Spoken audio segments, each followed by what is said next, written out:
Yeah, I've been like passing time making TikToks. Oh yeah, that's how you've been surviving the quarantine? I've been surviving the quarantine. A few other ways too. I've been watching a lot of TV, and obviously we've been working really hard on this podcast. But some YouTube videos, been reading a little bit, catching up on some work. But for the most part, I've just been living the TikTok for life, and it's stressful. TikTok People need to is give that so, credit. People yeah. to make TikToks, it's a lot of work. I don't even know how to Like, use the app, dude. Like I watch the oh, TikToks that you send me, but that's yeah. all. Like that's all I can do on that app. Oh, well, my But cats are just so photogenic and like so good on camera if I had that a like they dog, just I'd be make on great. TikTok. Yeah. It's funny how it's almost like a huge community of people just dealing with it, like everything going on and like just making short little videos because the amount of people who post about social distancing and it's just so funny and so relatable.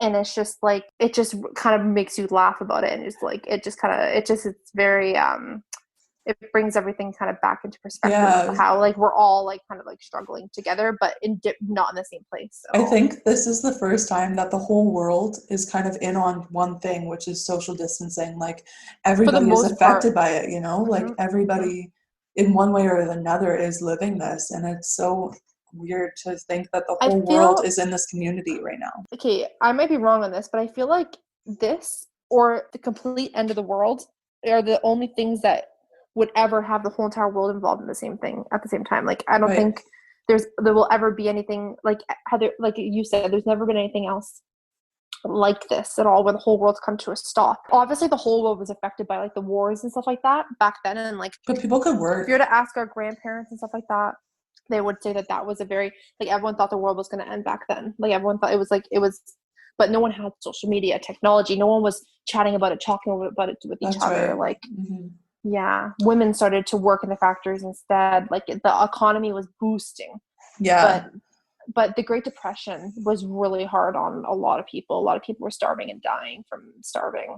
Well, And I remember like the consequences of that for people were like insane because my grandfather, he was too young to go away for war in the Second World War, but like he kept everything. Like he had that like grocery bags, like so many grocery bags just of the little bread tabs that keep your mm-hmm, bread close. Like he did not throw anything out.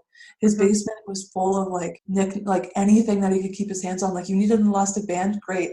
Like we drove to Pembroke one time and something on my dad's vehicle broke and it was this random little like latch that kept the vehicle hood down. Okay. And my grandpa had that thing or something similar to it, like in his basement, and he knew exactly where it was Oh to wow. fix it. And like that's just the mentality. Like you didn't waste anything. You didn't No, my do mom's like that because she grew up so poor. Like right. obviously not in that era, but like she grew up pretty poor. And then being a single mom at when I Yeah, was really, really young, obviously she met Wayne and stuff like that. But like back then she was really poor. So she like literally would I have to like pry things out of her hands it's sometimes. actually yeah. I get that. I'm I'm like, you don't need surprised. this. I'm surprised my dad isn't more like that because he grew up in, Hmm. I would say, in poverty, honestly. Like they didn't have electricity till he was like 12. Like him and my Yeah. grandfather, who grew up in the Great Depression, would Hmm. compare stories of like living and they are similar, Hmm. like freakishly similar. Like my dad That's scary. remembers going out cutting wood to heat the house and like sharing one bedroom, one bed with multiple siblings, like probably up to five. Oh Like it's wow. just insane. Like, That's but crazy. yeah, he turned out pretty good. Yeah, but some people deal with it differently. Like I'm sure your dad was one of the person that since he didn't need that stuff his whole childhood, he just grew to be the kind of person that doesn't need all that little stuff. That's So right. he's like, oh, I don't need it. Hmm. That's why I didn't keep any of that stuff. Right. So That's crazy you're though. passing the time with TikToks. I'm passing the time by making myself a schedule of life. So I wake up, A now I play, schedule of life. well, like just like my daily routine. I actually love quarantine. Like that's an unpopular opinion, 100%, but I love quarantine. Like Some I people just love being at home.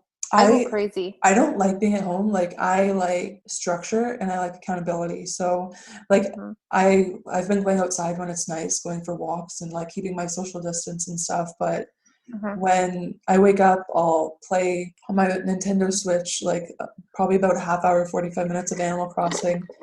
get up, I'll do a workout that I found online for at-home workouts, and I don't have any weights, so I filled up a 4-liter bottle of water, which is like 9 Oh. pounds. So I use that, and then I'll do some yoga, some stretching. Like I do that, and then I get my podcast done or any of the courses that I'm taking. What have you been watching on Netflix while you're quarantined? So I watched The Stranger or The Stranger. Yeah, no, Strangers. No, I think it was just called The Stranger. It's like a series. I think it's like 8 episodes long, and it takes place in England, and it's really good. It's very it keeps you like very interested every episode because you know how Pretty Little Liars, you just wanted to find out who the fuck did it and what was going on. I Have you watched never Pretty Little watched. Liars? No, I never did. Oh, okay. Well, But like the what's her name? cliffhangers, right? Yes, but like it's almost like every episode you're like, oh, this person's connected to that person, crap. But it's like only 8 episodes long, so it's like very condensed. Right. But it's good though because like it's just I won't give any spoilers, but it's very good. I watched the movie Room. Yeah, right. Very good. I told you to watch it, I think. Did you I've watch it? watched it. I've seen it. It's good. It's sad. It's good. The poor like I feel I so just horrible for felt the little boy. I know and I fell so in love with him. He's just the cutest little thing ever. I just wanted to like I was so stressed. Like I almost felt like I was in the same situation. Like I like all the decisions she had to make as a mom, like loving that kid so freaking much and like having to put him through that to like it's just like ugh, it was just broke my heart, but also made me so like it was just so many emotions. I was I stressed. I was know. happy. I was sad. Like I know. That's fair. I'm working my um way through Harry Potter. We're okay, on the come on, like fifth. 15 years ago. No, we're on the sixth one now. It's awesome. You You've gotta already go seen it, back. right? Oh yeah, like I've already seen all of it, but you gotta go back and rewatch them. Like there's some movies that I need to go back and rewatch. Like Jurassic Park, #1, always. Harry Potter can rewatch.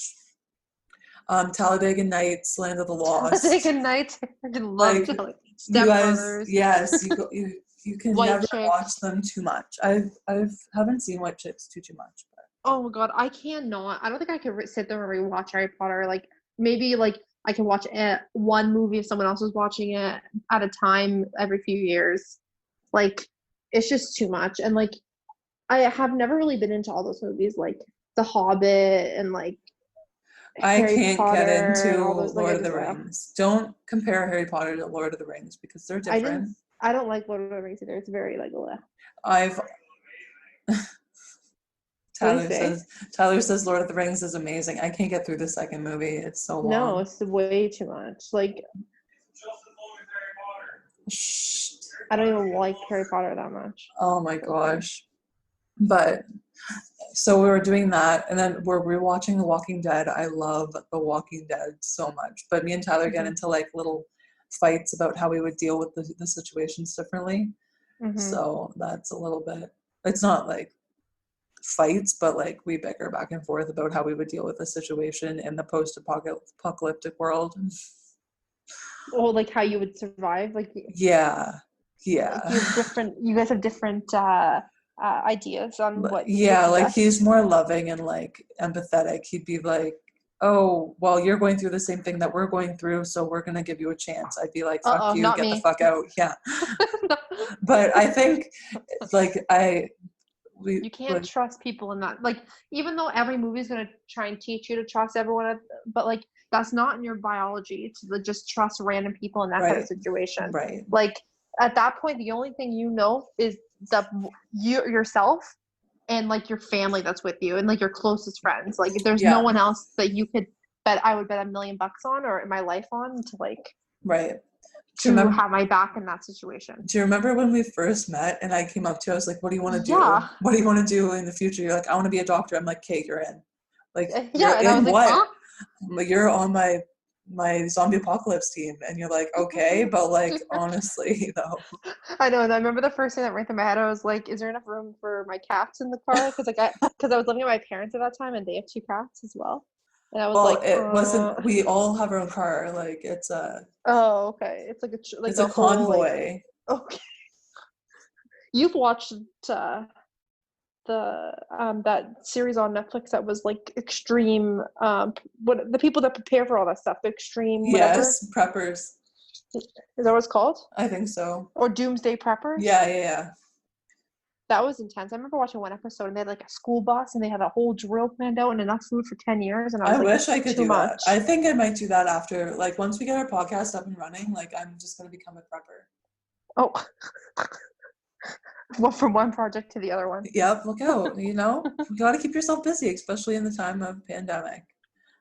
God. But, like, on top of watching that, like, I have a nice routine of working out, going outside if I can, like, cleaning up, doing my online courses and stuff, and I'm glad that stuff. I'm I'm handling thriving. it well. I'm not. My whole routine, like I had a whole, no, I don't want a new one. I just it ruined my life. It's ruining my life. That I know, and like that's why I said unpopular opinion, because like I feel so bad for everybody, but I can adapt. I'm great at adapting. Like I was saying, I do have a really nice routine going for quarantine. I think one of my stressors really in life was not having enough time, because I had 3-4 jobs at a time, like trying to navigate all of those and try to keep them all like just running smoothly together. So I've always never really had this amount of free time, which has been really nice. That's good. Yeah, I've just got to do a lot of other things that I haven't ever had time to do, such as like take these courses that I've been taking, work on this. So I also watch a lot of Netflix in color and stuff like that. So it's really nice. In color? I have like those coloring books and stuff. There's one that I have right now. It's for nature. Okay. An adult coloring book. It's so nice. It's just like you can just let go of everything with your mind and just take those like markers and color. It's so nice. See, I don't have patience for little tedious tasks like that, but I have been playing Pictionary online on House Party, the app, with people. Like, we've been like on Friday night, we had some drinks and we played trivia and Pictionary, and we were all like dying laughing. It was almost like you were like in a room with people. Mm-hmm. So that's kind of one way I'm coping, is like just trying to make sure that like I'm doing things like that. Like we had a blast like playing games like right on the app. Like there's like 5 of us. Yeah, because trivia, playing like everything. Like, well, that's the best thing about, like, it's obviously not a great thing to have a pandemic, but we are probably in the best time in history to have a pandemic, because we, even though we're quarantined, we're still connected. Like you don't have to, you quarantine yourself from people, but you don't have to be disconnected. Exactly. You're still connected. You're just physically more distant. Exactly. No, I definitely agree. And there's so much stuff to pass the time, like movies, and there's YouTube videos, which I'm guilty for watching too many of. And, like even like I pulled out some of my old board games and like table ping pong, and I've just been like trying to like just keep busy. Yeah, and as busy as I can. Exactly. And I've pulled out a cookbook that my mom made me about. She made it for me for my last birthday, and it's all my favorite recipes that she makes. So I pulled that out and got my sister to write down some other recipes for me, and I cooked a nice tortellini casserole last night. It was awesome, so good. And then tonight I'm going to make portobello mushroom pizzas. Oh. Yeah, and then tomorrow a stuffed chicken breast. Taylor always makes them, and they're so good, so hopefully they turn out okay. Oh, what are you stuffing them with? Herb and garlic cream cheese and cheese. Like, it's just a nice, and spinach. Oh yeah, it's a spinach and herb and garlic cream cheese like mixture. Oh, that'd be good. It's so good. Really good. Yeah. Oh. I'm not as good of a cook as Taylor is, but I'll give it my best shot. Yesterday, making the tortellini casserole, I realized that we didn't have a cheese grater, so I got Tyler to cut. Well, we're in an Airbnb apartment. Like, I wasn't planning on being here for 3 months, so I got Tyler to slice it super thin and then slice it some more. Oh my gosh, turned out okay, but still melted. Well, I think everyone will be okay after this. I think we're all adapting pretty quickly, even though I think some people are adapting better, aka you versus me. I find, I don't know why, but ever since this happened, like I find it's been harder to keep my apartment clean. I've been like, it's just been hard to motivate myself because I'm home. Like I'm just like, oh, Right. I'll do it later. I'll do it tomorrow. I'll do it tonight. Like I'm always here. Yeah. So I don't know. Gotta It's be just kind of, accountable. I gotta, yeah, that, and I feel like I just need to. This really shows how much self-discipline I have, because for everything to change for me, like I'm just like, oh, I gotta still do the things I was doing before. Right. Like you gotta just find different ways to do it. Are you generally okay with change, or do you not like? I'm not scared of change. I wouldn't say that. It's hard to change the way I do things sometimes. Like it just takes me a little longer. Right. Like I'm not like a person who's like old dog, same trick. What's that saying? Can't teach an old dog new tricks. New tricks, yeah. Like I'm not like that where I'm like stuck in my ways all the time. If I like to do something a certain way, I prefer to do it a certain way. Like I like to go to the gym in the morning because I found it woke me up, and now I find it's harder for me to wake up in the morning because I can't go to the gym. But then if I was being like smart about it, I would just wake up and go for a run, or I would like just do workout in my apartment. But then I'm just like, oh, I'll just do it later because I'm gonna be home all, like it's just a vicious cycle for me. So I just gotta kind of, yeah, it'll just take me probably another week or two to kind of just get over my mindset. It's just the mindset of it. Yeah, exactly. And I don't know, this pandemic really came at a really nice time for me because I was in that mindset course. Mm-hmm. And I have been doing a lot of mindset work on myself, and even my emotions course, like learning how to really feel what I'm feeling. I won some one-on-one calls with an online fitness coach. So I've been working with her as well, which has really helped me with my at-home workouts. Mm-hmm. So before the pandemic, I was working out 2 to 3 times a week, and now I'm working out 4 to 5 times a week. Oh, that's good. See, I'm the opposite. Before the pandemic, I was working out 6 days a week, and now I'm working out like maybe once or twice. Like I like different spaces. Like I like my office. When I go in my office, I'm like, okay, let's work mode. When I'm at the gym, I'm like, okay, gym mode. Like when I'm at home, I'm like, this is my home, like home mode. Like I find it hard for me to mix all that into one. Like I'm working out and living in the same place, and it's just like, yeah, I feel that for sure. For sure. So, but I'll get used to it very soon. It's just all takes a little bit of time to like figure out how I'm gonna make this work. Because in reality, we're all gonna have to start making it work and like take the time to figure out what works for us, because this could be going on for 12, 18 months. Yeah, that's right. So.